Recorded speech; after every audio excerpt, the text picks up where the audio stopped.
This is Physics 2212, Lab 3, magnetic field of a bar magnet.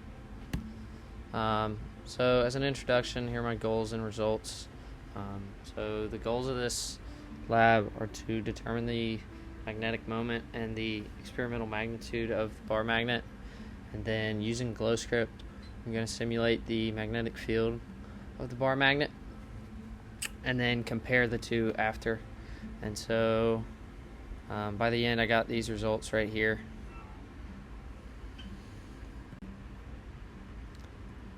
And then here's some key concepts that we have to use in this. So to start, we got the PHYS law, and then we have the formula for magnetic field, the formula for the dipole moment, where mu here is this constant of a magnet. And then we have distance dependence here and linearization right here. Pretty simple. So here's kind of a start to the lab. The system is the bar magnet, and then the surroundings is, well, really everything else, but there shouldn't be any surroundings. So we're going to say the surrounding, there aren't any. And then for the procedure, we're measuring the distance from the magnet to the phone's magnetometer chip based on different magnitudes of the magnetic field in the x direction. So we're going to assume that like I said before, we're going to assume that the bar magnet is a magnetic dipole, or from before I said there are no other magnetic fields.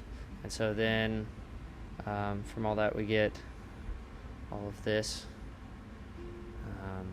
And then we got all this data from the measuring with magnetometer.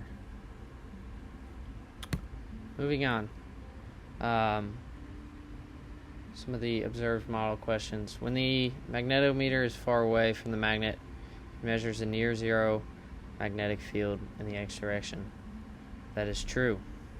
As the magnetometer moves closer to the magnet, the measured x component of the magnetic field decreases.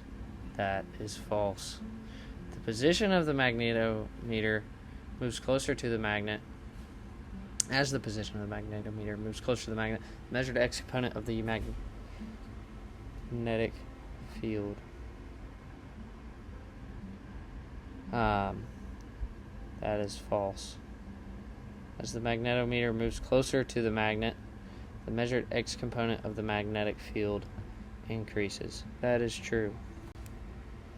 So then here is the GlowScript model that came up with. And so right here we have the like a function for the dipole of the magnet, and so it returns the formula from before, and then we have the axes and the perpendicular parts of it, and then we have all of this, finding the dipoles of the magnet and the and visualizing it on GlowScript. So pretty cool. And then here are some of the results. So we find the magnetic fields from the experimental and the computational model, and then here's like the GlowScript results.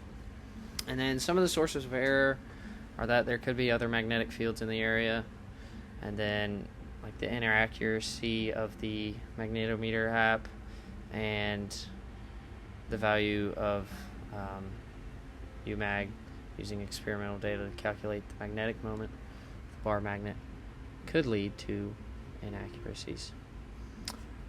And so now we have our what if questions. And the answer to the first one is that the values would change, but you can still find the magnetic moment of the bar magnet. It'd just be a lot more complicated, and so you'd have to work in different directions. And then answer the second one, if you were to stick two identical magnets together and then run the experiment again, how would they differ? The magnetic field would increase, but the direction would remain the same. And if you think about a dipole and how increasing the separation distance increasing the separation distance increases the electric field. And that's it.